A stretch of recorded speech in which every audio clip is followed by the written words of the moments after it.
Datuk Yang di-Pertua, sebagaimana ahli yang berhormat sedia maklum, projek Lebuh Raya Pen Borneo Sarawak kini sedang dilaksanakan secara konvensional. Dengan kerjasama JKR Sarawak, susulan daripada penamatan perjanjian rakan pelaksana projek atau dengan izin Project Delivery Partner ataupun PDPA sehingga bulan Julai 2020, status kemajuan terkini adalah 52% bagi projek Lebuh Raya Pen Borneo Sarawak dengan jangkaan siap sepenuhnya pada tahun 2020, iaitu setahun lanjutan bila PDP ditamatkan. Kerajaan hari ini iaitu Perikatan Nasional akan tetap menghormati keputusan kerajaan terdahulu iaitu Pakatan Harapan untuk mengubah kaedah pelaksanaan projek Lebuh Raya Pen Borneo Sarawak di mana pada awalnya dijangka penambatan PDP akan memberi penjimatan pada kerajaan seperti diumumkan oleh mantan Menteri Kewangan iaitu Yang Berhormat Bagan, jumlah penjimatan ialah 3.1 bilion, manakala yang diumumkan oleh mantan Menteri Kerja Raya ialah 1.2 bilion. Jadi saya tak pasti yang mana figure yang lebih sesuai digunakan dan saya tak pasti juga Menteri Kewangan yang terdahulu menggunakan fakta yang mana.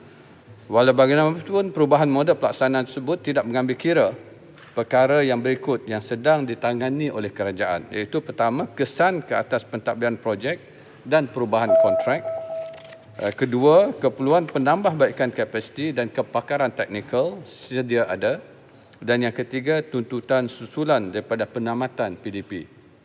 Dengan erti kata lain, penjimatan hanya dapat kita muktamadkan bila projek ini siap nanti. Barulah kita tahu kos sebenar untuk kita menyiapkan. Walaupun secara dasar ada penjimatan, tapi jumlah sebenar saya kira tidak dapat dinyatakan dengan jelas. Tapi sudah pasti banyak perkara yang kita lihat dan penjimatan sebenar tidaklah apa yang diumumkan oleh mantan Menteri Kewangan maupun oleh mantan Menteri Kerja Raya. Terima kasih.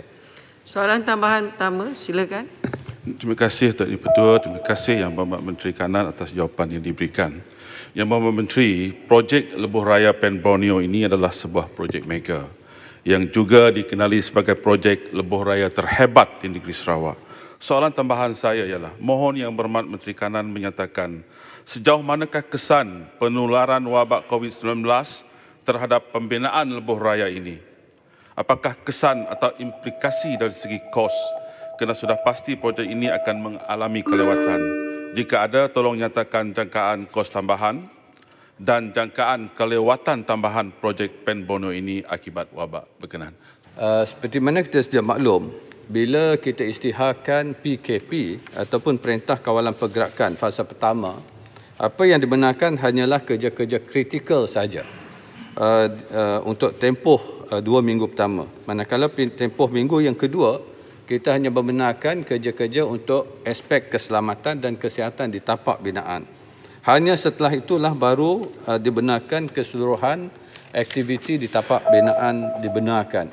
Sudah pasti ini akan menjejaskan keseluruhan projek kerajaan, bukan sahaja Pen Borneo, tapi keseluruhan projek kerajaan disebabkan masalah dari segi PKP tersebut ataupun disebabkan COVID, di mana pekerja tak boleh bekerja dan sebagainya. Malahan ada tapak projek juga ditutup disebabkan ada kejadian pekerja binaan yang positif. Tapi keseluruhannya kita akan sudah pun memberi secara automatic extension untuk 3 bulan kepada semua projek-projek kerajaan. Yang lain mereka terpaksa mohon dari segi mengapa projek tersebut terjejas. Tapi insya-Allah untuk projek Pen Borneo ini kita akan mengadakan pendekatan khusus dan juga projek-projek kerajaan lain bagaimana kita nak mencari kaedah supaya ianya dapat dipercepatkan dan dapat disiapkan ikut tempoh tanpa kos tambahan.